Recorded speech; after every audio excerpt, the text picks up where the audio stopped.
Yo, what's going on, guys? Crispy Flakes here. Welcome to Extra Crispy. For today's video, man, we got a video by Barry McCocken titled Every NBA Team's Best Player Ever. Really looking forward to this because y'all hear like Jason Williams the other day, White Chocolate, say that Kobe isn't even a top 5 Laker of all time. So I'm curious who Barry's going to have for the Lakers, man. But link to Barry's channel in the description below, man. Check him out. He's a great YouTuber. And also, I want to let you guys know that I am trying to like build my presence over on TikTok a lot more. If you've ever consumed any of my content, if you've enjoyed it, if I can please ask you a huge favor, man. Link in the description below or in the pinned comment. Please go to my TikTok, even if you don't use it. Please just hit the follow button or watch one of the videos because I got to get to 10,000 followers, man. So, you know, Crispy can get paid and stuff like that, pay them bills. Cash Nasty style. Said that in my video the other day. I like it though, man. So, yeah, let's go ahead and get going on this.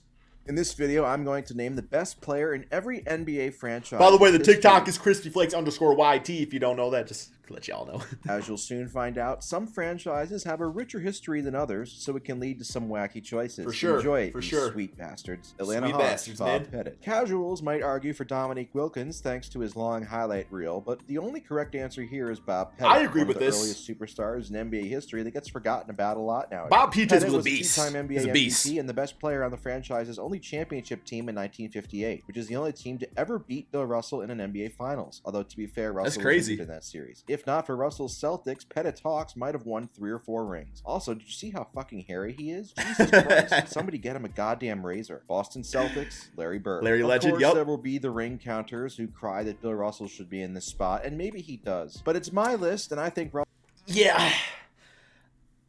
I love Bill Russell. I respect what he did for the game of basketball, but like I'm cool with Larry Bird being here. Like I'm not gonna argue against Larry not being here. I'm totally cool with that take. I'm also cool if somebody has a take of Bill Russell too, though. But I'm cool with this take. Russell is one of the most overrated players in NBA history, so Larry Bird gets the nod. Bird won 3 rings. My man 3 said MVPs, overrated. 2 Dang, Finals okay. MVPs, while owning a complete all-around game matched by very few throughout NBA history. Every year Bird was healthy in his prime, the Celtics were title contenders. While Bird's playoff career isn't as great as people remember, he still had many great playoff moments and was extremely Man, not a exciting super to watch long play. career If with only he didn't injuries. shovel his mother's driveway and hurt his Oh, that's back. playoffs, Shame. my bad. Brooklyn Nets, Jason Kidd. J. If you Kidd? include the Nets' ABA days, Julius Erving would most likely get the nod here. Yeah. But guess what? I don't, because the ABA was for pussies. Who doesn't like famous women respecter and unbelievably responsible driver Jason Kidd? He transformed the shitty Nets into a back-to-back conference champion in the early really 2000s. funny. Sure, the conference he did so in was historically really awful, funny. but Kidd was a maestro with his stellar all-around play. He was never Yo, what a good about or efficient Brook scorer. Lopez? He did everything else at an exceptionally high level to make his team better. He was also the guy who was most known for triple-doubles alongside Oscar Robertson before Russell Westbrook destroyed the stat. Charlotte Hornets, Kemba Walker. Kemba No Walker. disrespect to Kemba, but he's probably the weakest selection on the list simply due to the lack of competition in Charlotte. I would say maybe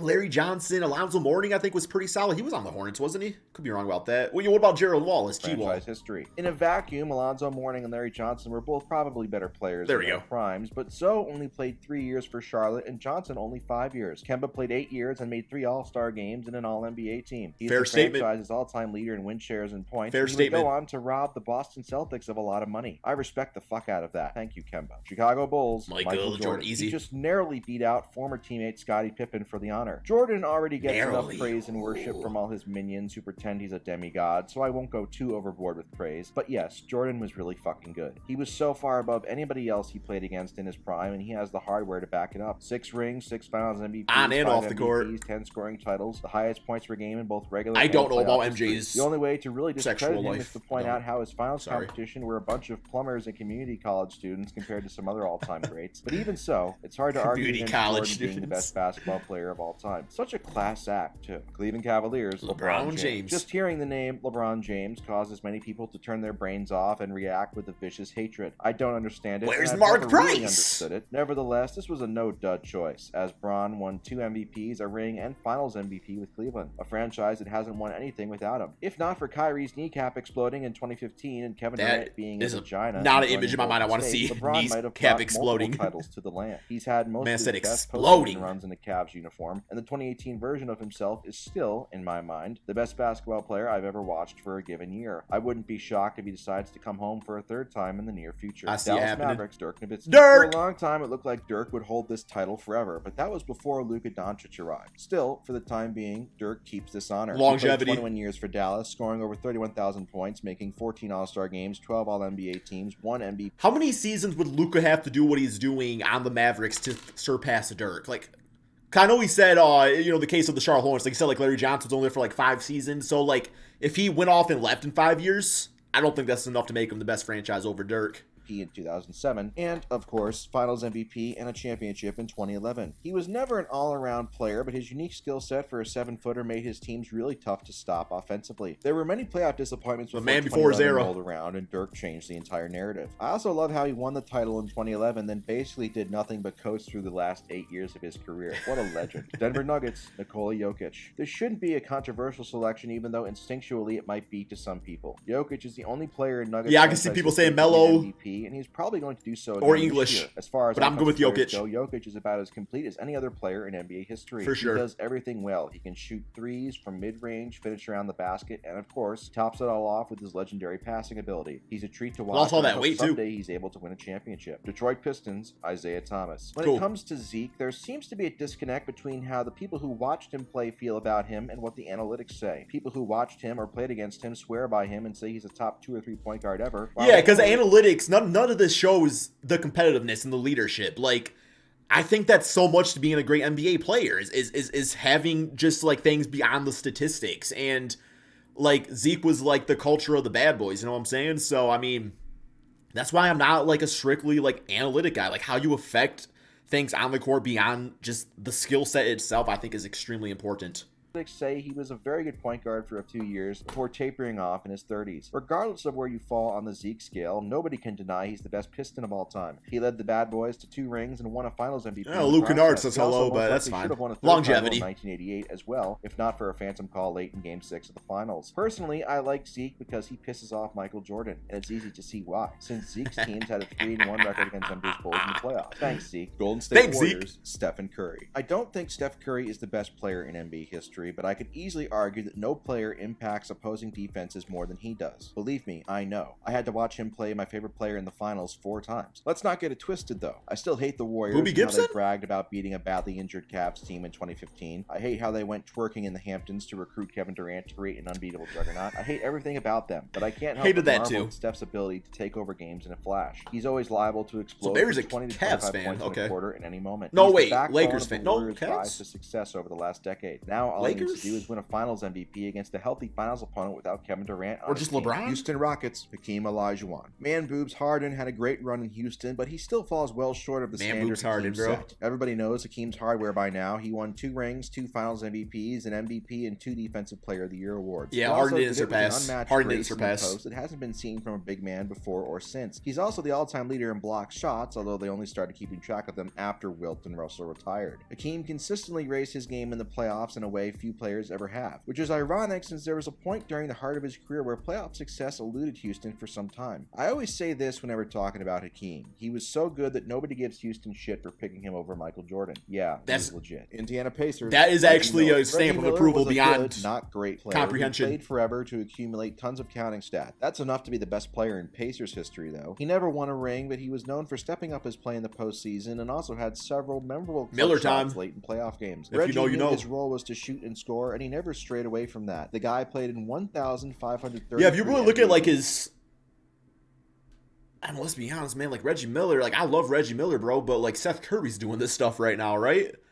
Like, he ain't, like, passing or nothing or rebound or nothing, bro. He's simply shooting the damn rock, man. And had just 13 career double-doubles. All that rebounding and passing shit wasn't for him. He'd probably be even better if he played in today's NBA, to be honest. Los Angeles Clippers, Chris Paul. CP3. I almost went with the underrated 1975 MVP Bob McAdoo here, but in the end, I chose CP3 due to how he gave a terrible joke of a franchise real playoff expectation. Put some life back into him. Decades. Sure, you can bring up how in his 6 seasons with the Clippers, they never made a conference finals, but again, CP3 quickly raised the standard to the point where not making the conference finals was seen as a disappointment. If not for some fluky shooting from Josh Smith and Corey Brewer, LA would have made it there in 2015. But nonetheless, yeah, they literally needed like a brand of small basketball forward to watch, and CP3 was the always orchestrator. His Cliff Call commercials were kinda ass though. Los Angeles Lakers, Magic Johnson. Probably the toughest decision to make of any team, considering how many legendary players the Lakers have had. There are great arguments to be made for Kareem and Kobe, but in the end, I went with Magic because he's the best point guard of all time, and the Lakers were guaranteed to make the NBA Finals almost every year of his career, largely thanks to his brilliance running the offense.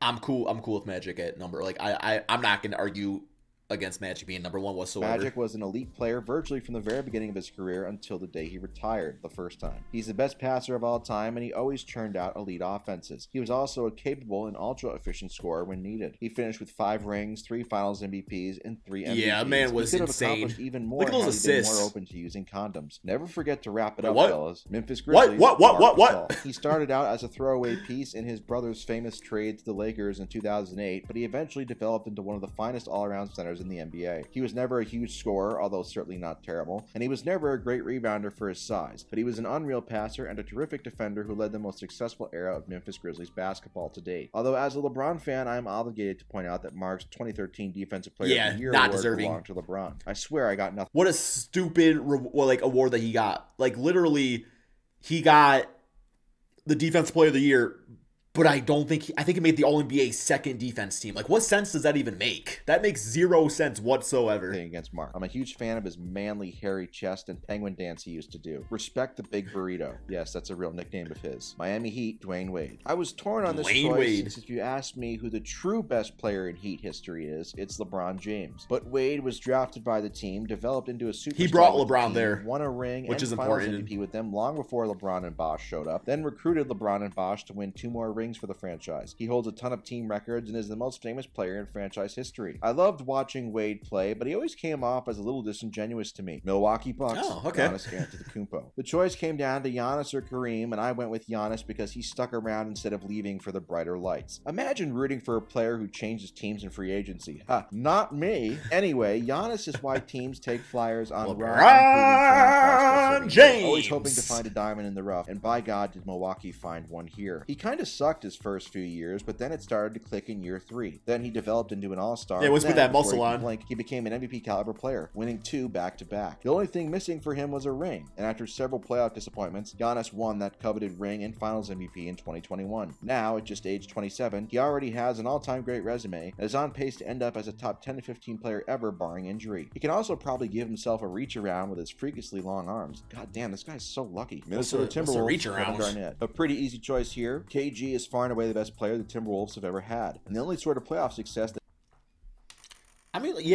Yeah. Cause Cat scores in like rebounds too, but it's really like the defensive intensity and stuff. I mean, look at the playmaking, man. Like 6 assists, like doing that in 03 as a power forward is hell of impressive. they ever had happened. You play small forward his rookie now, season? To be fair, playoff success meant 2 playoff series. Man, I wins thought he was in Andrew 13 and a Wiggins. half years, but KG Playing was some small saddled with forward. some dog shit rosters in his prime, so he kind of gets a pass. He was a fantastic all-around player who won an MVP and a shitload of other awards during his time in the Twin Cities. His only real flaw was that he probably should have been even more selfish as a scorer, but hey, nobody's perfect, right? Well, except me, of course, but you already knew that. New Orleans Of Pelicans, course. Chris Paul. It was basically Goes a without toss-up saying. between CP3 and Anthony Davis, but I went with CP3 to make him the only player to be named the best ever for 2 different franchises. CP3 spent 6 years with the franchise and had 2 of the greatest seasons point guard has ever had in 2008 and 2009. In 2008, he came within 1 game of the conference finals, and that would be the only playoff series win the team had during his tenure before he demanded a trade. Regardless of how he left, he elevated the franchise to respectability. James Posey was a beast too. Much like how he would later do with the Clippers. Man, I tell you, the CP3 guy is pretty good if you ask me. Point guard. Prone, but still good. Point New York guard. Knicks, Patrick Ewing. Ewing Ew! beats out Walt Frazier and Willis Reed for the honor here, even though he famously never won a championship. It's tough to ignore how Ewing averaged at least 22 points a game, 10 rebounds a game, and 2 blocks per game for 8 straight years in the 90s. He was the leader of some good but extremely overrated Knicks squads that stunk offensively. But Yeah, like this man like literally is the definition of like 20 and 10 center with good interior defense. Like he is like the poster boy for that.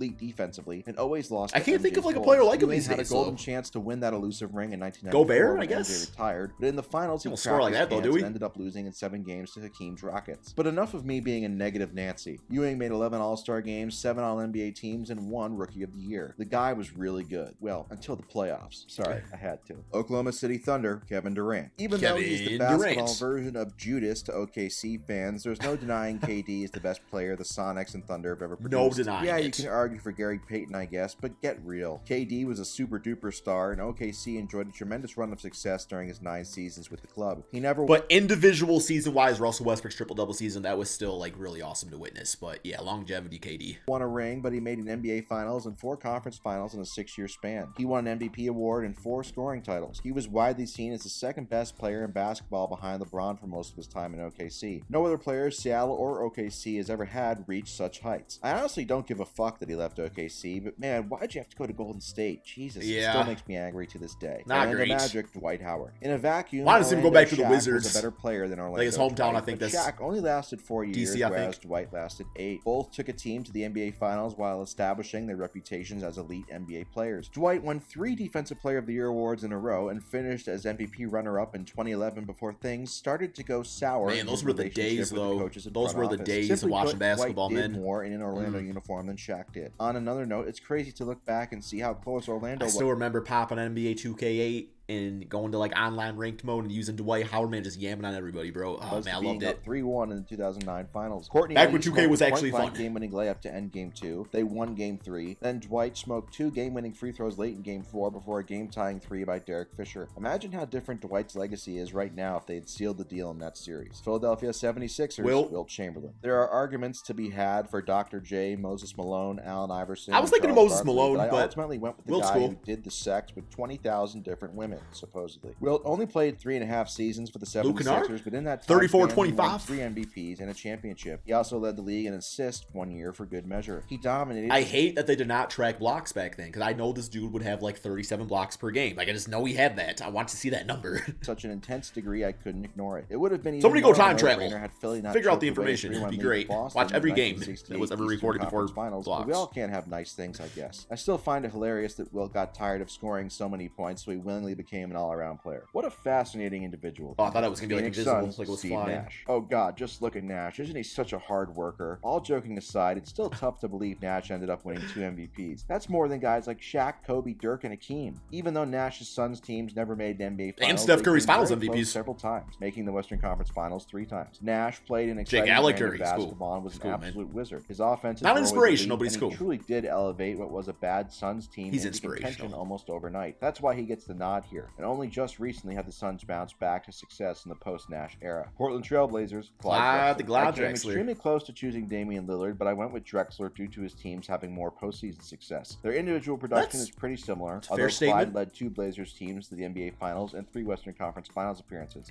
I guess when it comes to like team success like that, I guess like my question is like if you were to swap like Damian and Clyde, like would Damian have had that type of success that Clyde would have had back then with that roster? But it's all like what ifs. Like we can only base off like what we see. Lillard has made just 1 Western Conference Finals during his time in Portland, not running from the grind, bro. If not for the bad boy Pistons and MJ's Bulls, Drexler would have brought a title to Portland. Another overlooked fact is how he never got to play with a prime Sabonis, who was stuck overseas. It would have made a dynamic duo for sure. But that's just another long Yes, list of what ifs DeMontis' for the Blazers father. franchise, along with guys like Bill Walton, Sam Bowie, Sabonis, Greg Oden, and Brandon Roy. So sad. Sacramento Kings, Oscar Robertson. If you're having a hard time remembering the Big O in a Kings jersey, that's because he played for the Cincinnati Royals, which is what the franchise was named at the time. Yep. Big O's statistical exploits are well known by now. He was averaging triple doubles before it was cool. He even won an MVP. Even more impressive back then too, if you ask me. Primes. He was an ultra. No disrespect to scorer Russell. for a guard while putting up all these huge numbers. I do find it interesting how his teams really didn't have as much success as you'd expect, and he definitely get roasted for losing as much as he did if he played in the social media era. But regardless, his all-around excellence should not be overlooked. San Antonio Spurs, Tim Duncan. I don't know how he managed to do it, but Tim Duncan somehow managed to maintain superstar status his entire I feel like he could drop 10-10 with 2 blocks a game literally right now.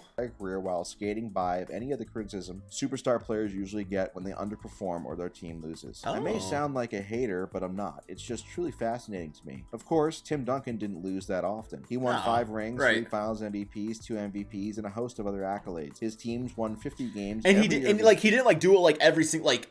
No, like he did it like it was like spaced out like the rings stuff. Like he got like one like towards the end. He got one like the beginning of his career. So it's like you were always kind of recognizing Tim Duncan's greatness. Career except the 50-game season in 1999 when he won his first title. He was never an elite scorer, but he did so many other things well that it contributed to winning basketball. And it says a lot that his teams were always better with him on the court until the day he retired. Timmy!